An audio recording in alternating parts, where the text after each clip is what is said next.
సర్వోన్నతుడి దేవునికి మహిమ కలుగునుగాక. మీరు యూట్యూబ్ దగ్గరికొచ్చి మీ బంధువులను, స్నేహితులను దేవుని వాక్యం వినమని చెప్పండి. దేవుని వాక్యం వింటే చెడిపోరండి. దేవుని వాక్యం వింటే బాగుపడతారు. ఈనాడు అనేకమంది దేవుని వాక్యం చదవక, వినక అనేక కుటుంబాల్లో సమస్యలకు గురి అవుతున్నారు. ఇప్పుడు ఒక మాట చెప్తాను. హెబ్రీ 10:20 వాగ్దానము చేసి నమ్మదగినవాడు. లోకంలో ఎవరు నమ్మదగిన వారు కాదండి. అపనమ్మకస్తులే. దేవుణ్ణి ఎంతైనా నమ్మొచ్చు. మనుషులు కొంత పరిమితిలోనే నమ్మాలి. అయితే నమ్మి మోసం పోయిన వాళ్ళున్నారు. దేవుణ్ణి నమ్మి మోసపోయిన వాళ్ళు లేరండి. దేవుడు నమ్మకస్తుడు. He who promise is faithful. ప్రతిజ్ఞా కీ హై వహ్ సచ్చా హై.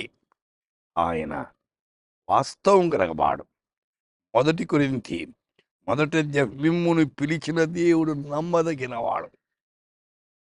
దేవుడు పిలవాలండి. దేవుని పనికి దేవుడు పిలవకుండా రాకూడదు. ఆయన నమ్మకస్తుడు, అపనమ్మకస్తుడు కాదు. ఈనాడు అనేక మంది జీవితాలు అపనమ్మకం, నమ్మకం లేదు. నమ్ముట నీ వలనైతే నమ్మువానికి సమస్తము సాధ్యమన్నాడు.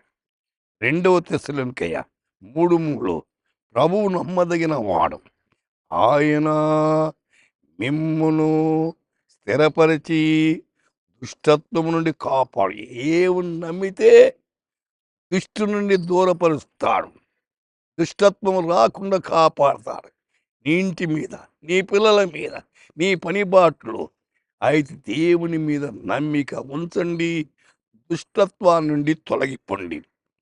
యెషయా 49:7 యెహోవా నమ్మకమైన వాడండి.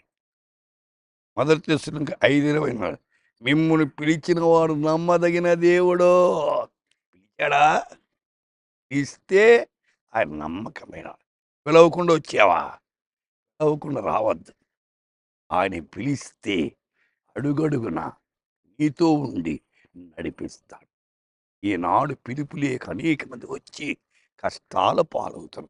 సోదరి, సోదరుడా, దేవుని నమ్మి దైవ ఆశీర్వాదాలు పొందండి. ప్రార్థన చేసుకుందాం.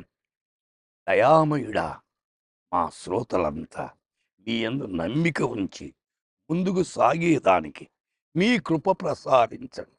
ఈ దినమంతా వారి కుటుంబాల చుట్టూ వాళ్ళ తలపెట్టిన కార్యాల్లో మా తండ్రి సఫలము చేయమని యేసు నామమున ప్రార్థిస్తున్నాము తండ్రి. ఆమేన్.